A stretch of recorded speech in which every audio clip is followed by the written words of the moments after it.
There are few games and eras out there that could provoke such nostalgia to late 90s, early 2000s kits such as Need for Speed. More specifically, Underground and Carbon.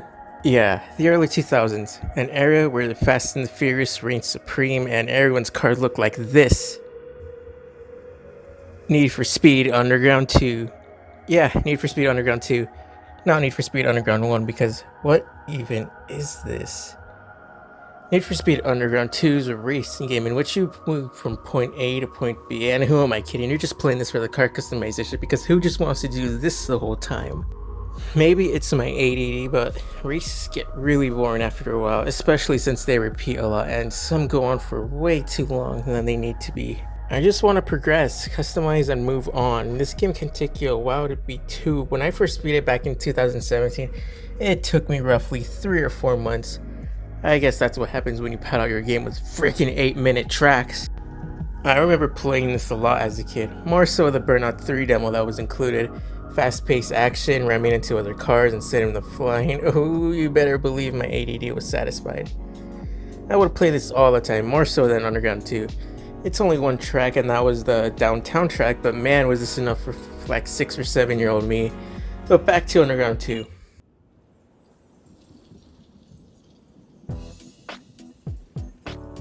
Man, this game is kinda chill. We're just at the menu and it's already giving off a relaxing vibe. The music in this game is just really good. There's hardly any song in here that I have set to off. Every song in here I like. I'm not even a huge rap guy, but oof.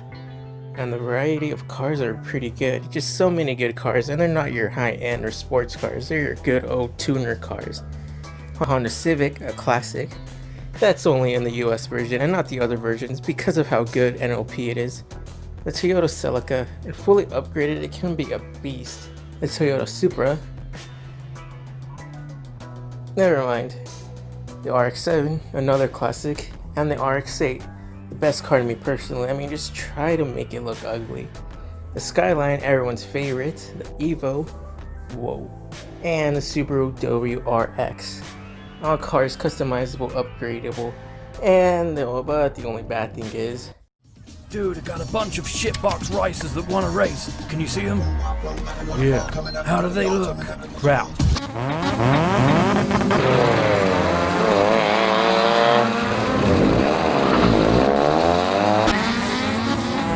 Yup, the early 2000s, when racers were considered tuners.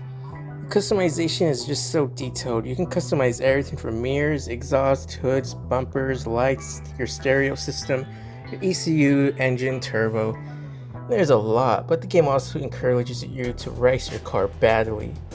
It rates on a 10-star rating, and the more stuff you add like vinyls, lights, neons, the higher it goes up, and the designs just get more abysmal the longer you play.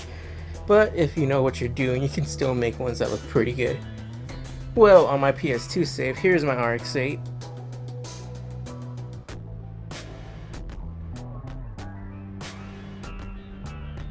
And here's my Skyline. And here's the RX-8 on my GameCube. It's a work in progress. And they even added a detailed realistic performance tuning system for the first time ever. At least that's what it says here on the box. Yeah, I have no idea what I'm doing, so I just do random stuff and I usually just lose speed. The gameplay is like a racing game though, believe it or not. Just drive around. I'm on GameCube, so there's analog triggers, so obviously, depending on how hard or soft you hold, it depends on how fast you go. I also own it on PS2 though, and there the R2 and L2 buttons aren't analog, but the X button sure is.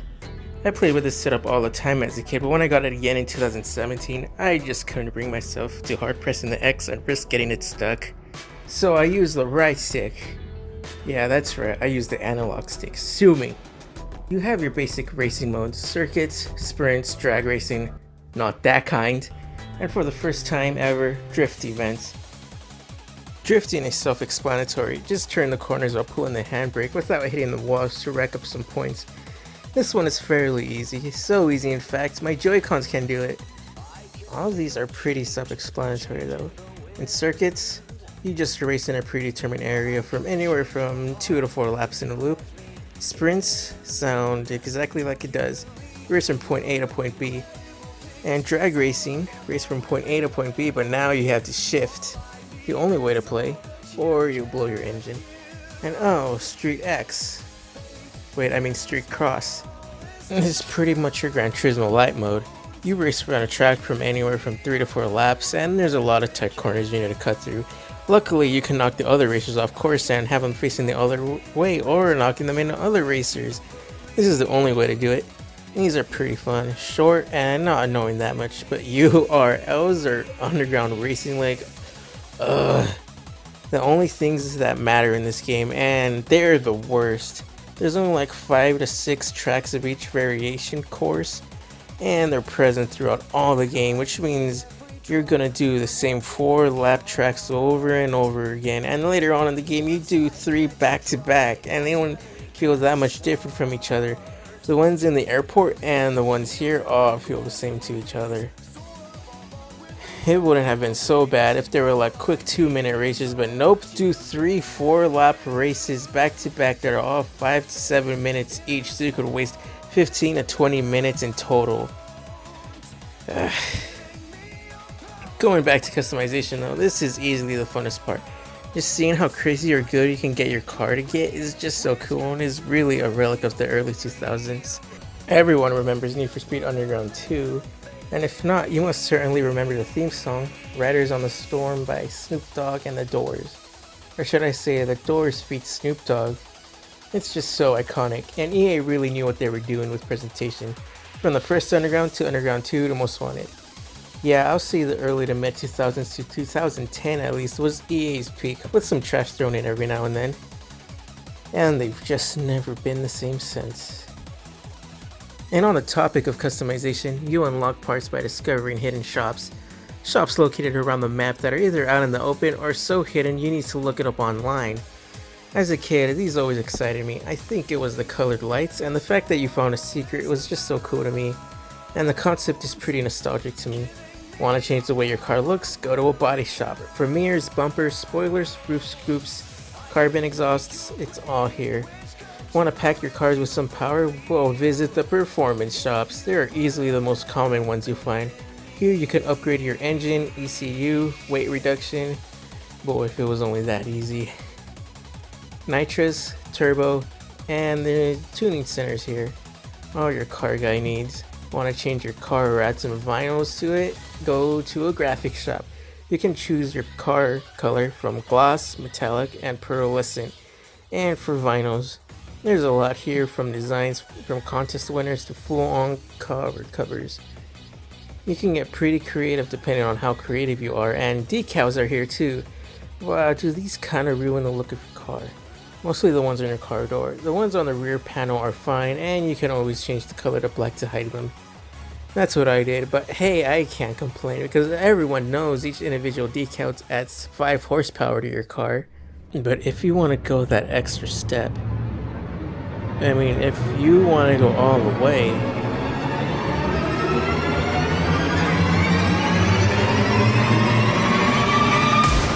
specialty shop. My gosh, I've never seen anything like it. Here you can change the speedometer, add hydraulics, a stereo system, neon, pulsing neon, lights, nitrous purge, spinners, window tint, splitting hoods, and scissor doors. Ooh, it's a rasher's paradise. And there's a garage here where you can get cars. Well, want to sell a car you don't like? Well, too bad. Occasionally, when you get a high enough star rating, you start getting opportunities to appear in magazines. You either go and get it right away and give to take a picture. How and where is completely up to you. Seriously, you can take it anywhere you want. It can even be on the other side of the map from where you started. But that doesn't matter, because when you see the magazine, it's nothing like the picture you took. And other times you have to race over there. Yeah, they're just time trials. You just have to get to point A to point B in a specific amount of time. And it's always odd times, like you need to get here in the next 1 minute and 45 seconds because he's gonna miss his plane if you don't, and then take forever taking the picture. But these ones are more like Burnout Paradise, as in how you get to the goal is completely up to you. No signs or barriers telling you where to go. Now you see, that would be interesting if not for the overpasses and highway. See, with Burnout, the map was made with this gameplay in mind. You can go anywhere you want. You have no limits. Crash into anything you want. The area is more open and free. While in Underground 2, the guy could be all the way across the map and you have to make it in a very strict time limit. And it's really easy to miss the entrance to get to the highway and the overpass. And then you get lost and end up going in a circle. And I hope you didn't use all your nitrous just going to the start of it either, because it doesn't replenish on its own and it doesn't replenish when you start the thing. Unlike Most Wanted, it doesn't refuel on its own. It does every time you cross the finish line and only if you cross it in first place or achieve a best lap. It's fine, I guess. It creates strategy like, do you use it early on and pass everyone really quickly and then have them slipstream you and pass you, or use it later in the race? Me personally, I just use it on the last lap and at the very end near the finish line. This could be another reason why I find the races pretty boring now. Besides the long race times, you're just driving normally with no NOS or boost because you're saving it for later near the end. It's just driving. Yeah, that's what racing games are, driving, but other games do it better. Burnout, you go really fast and destroy other racers. Midnight Club is just fun. Gran Turismo, well, it's a racing simulator with pretty fun track design. Mario Kart, it's Mario Kart.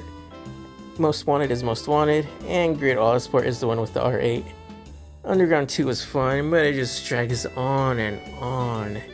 And when you get sponsors, you have to do races for them, and it doesn't matter which one you choose because they all require the same amount of races, like 3 sponsor races and 30 other races of your choosing. Just go for the one with the most pay. You're basically doing all the races, and you do most races more than once, and at the final stage of the game, you do all the races and then do them again, but this time they're backwards. It's just senseless padding of game time. There is a story, but just barely. They're just some hotshot racer who got set up and crashed and then moved somewhere and met a girl named Rachel. And then you just start making your way up the racing scene. Everything I've been talking about for the past 11 minutes has had to do with the story mode, which is called career mode. Well, eventually you start getting access to more places, and like the hills, the lower part of the city, the upper part. Driving around the hills, it gives me a sense of heavy nostalgia. It just gives me memories of playing this game as a kid, just driving around, and 2017. Just driving and seeing the city from the hill and the houses, it just really feels homey. And here the drifts actually change. Instead of drifting with other racers in a small track, you drift on a mountain and beat a pre-existing score. It can be easy, it can be tough. These give me a harder time than I'm willing to admit. The upper part of the city gives off a financial district vibe where all the businesses are, like this Burger King. The starting area is or was nostalgic. It still kinda is, but it kinda wore off. And the lower part of the city, the only one I can remember off the top of my head. Beacon Hills, the west and the east. As a kid, I never made it this far. The furthest I ever made it was to the hill, and I don't remember why I never passed that stage, but hey, I finally did it back in 2017 when I was 18 years old. Did I mention 2017? Yeah, so it should be obvious. My most recent memories with this place are from 2017 because that's actually the first time I made it here. But I think my dad did, but I don't remember for sure. And the drag races here can be fun by wrecking the other cars, by pushing them into the trains. I did that once. Or it could be annoying too because they do it to you. So overall, it's a pretty well balanced bag. And Beacon Hill is home to an 8 to 9 minute race. Oh no, you cannot make me do that again. Well, after doing all the races and getting a 10-star rating, you get your car looking like this. You can finally race the guy who set you up in the beginning after he's been shadowing you or ghosting the whole game. It's a 12 to 13 minute race. Come on, EA, are you serious? You can't make me do it all over again. You know what? I 100%ed this game on the PS2 out of pure boredom, okay? Well, guess that's all for Underground 2. It's a great game, the customization is fun, we have great memories with it, the gameplay is fun too, especially on manual with a tuned-up car. And say, speaking of customized cars, I created my own RX-8 with all the stuff I have unlocked so far. Isn't it lovely? Well, since we went through all the trouble of making it, let's take it out for a spin.